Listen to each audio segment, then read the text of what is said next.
When the likes of British royal dynasties are thought of, many school curriculums teach them, we know quite a lot about the Tudors with Henry VIII, or the Normans with William I and Bernard Hastings, or perhaps, the modern Windsors with, Queen Elizabeth II, foundation of the Commonwealth, King Charles III. However, I think there's always one dynasty in my mind that is often left out, and really never has served its justice. That is the Plantagenet dynasty, started in 1154 with Henry II, all the way up 485, with the fall of Richard III, Battle of Bosworth. I'll be taking you on an 8-part series over 331 years of history, looking at Henry II, Richard I, John, Henry III, Edward I, Edward II, Edward III, Edward II, Henry IV, Henry V, Henry VI, Edward IV, Edward V, Richard III. 14 monarchs to go through, from civil war and chaos to another civil war, battles, 100-year war, and lots of internal affairs, so to say the same. This is the Plantagenet dynasty. England's root as a global power was cemented by these people. An Angevin Empire, a kingdom, and warfare, to the collapse nearly of defeat. This is the Plantagenets, a warrior dynasty. Please enjoy the series.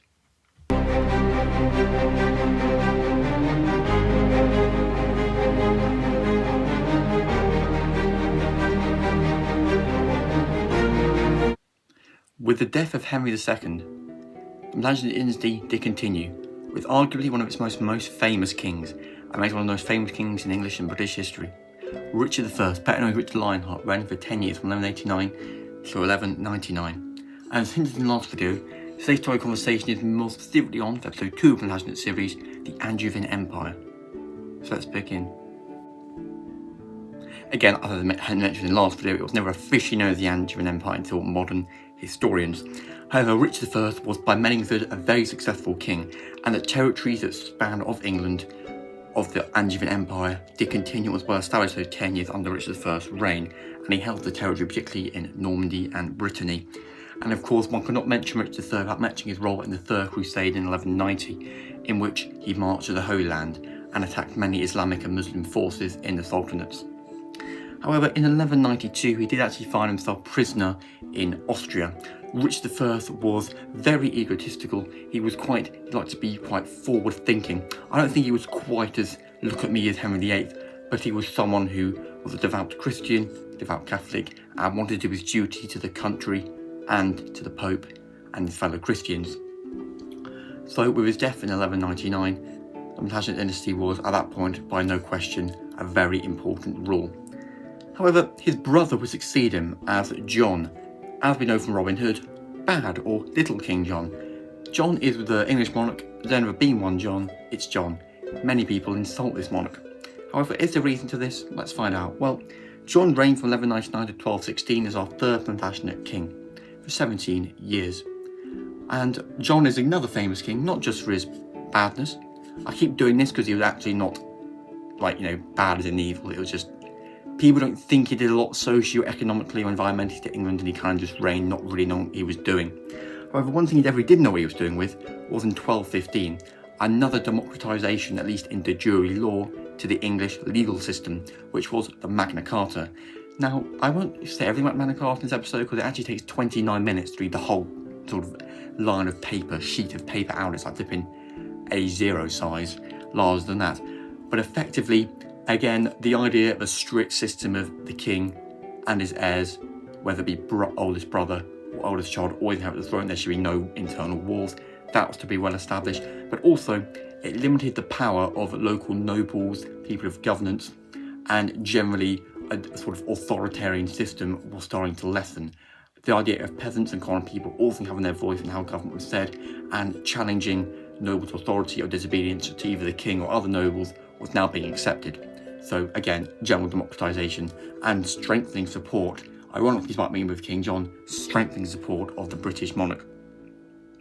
However, in terms of the Angevin Empire was concerned, well, John did lose some territories to the King of France, of course, particularly Anjou, hence where the Angevin Empire gets its name from, and Normandy, it did lose the territories.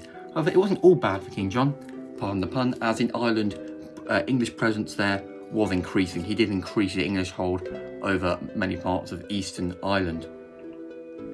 So yeah, there was expansion in Ireland. However, shortly before his death in 1216, there was of course a siege at Dover Castle, in which there was a French invasion force that could have turned to a full-on French invasion, not seen for at that point, 150 years since the Battle of Hastings. But luckily this did not happen, and King John died, many considered as a bad ruler, someone who had lost parts of, like I said, Normandy and Anjou to the French, and economically it cost England quite a bit of money, not to mention many leading nobles on ahead of him with the Magna Carta of 1215. Although, in conclusion, although many people are higher up, like King John, ultimately King John's legacy is still quite disputed. At the end of the day, the Plantagenet dynasty and the English monarch lived on, and England was still a very much force to be reckoned with in Europe. Not to mention those ideas of expansionism and imperialism was now again forever cemented within sort of British politicians' minds. And the idea of an empire, which now Britain is so much famous for, was very much first established under the Angevin Empire. As we go on to Henry III and later into the 13th century, the Angevin Empire did begin to collapse. Ultimately, it was too much territory to hold, at least for England at the time, and France and of course the Spanish realms being so close on their doorstep, the Angevin Empire, it was not feasible. It would cost too much money to put so many troops there in numbers. Not to mention disease was still quite ripe in England at the time. Death toll, simply just dying at a young age, was still very high. And there is episode 2 of the Plantagenet series, the Angevin Empire, looking at Richard I and John, two monarchs equally important. One many people would see him as a great patriotic man of England with Richard I, and the other a national disappointment with King John. Nevertheless, the two kings were very important, and again, further seeing the Plantagenet dynasty continue in England. And the Crusades also, mentioning a good amount of appearance. Not to mention England was no longer isolated, at least from enemies. It's funny, Richard I and John never really established many diplomatic ties with other European powers. England is still favour a sort of isolationist but expansionist policy. It just sort of marks the beat of its own drum.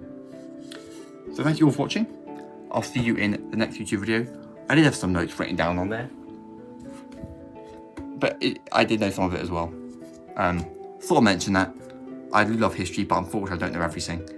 This is not a series on the Suez Crisis or the Spanish-American War, the 19th century, colonization in Africa, that I perhaps could use without a board.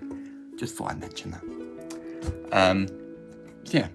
If you did enjoy what you saw, please come back next time and for episode 3 of the Plantagenet series. Keep watching. Links will come up on screen right now where you can see the past series and other, the past episode from the series and other historical content on the channel. Goodbye.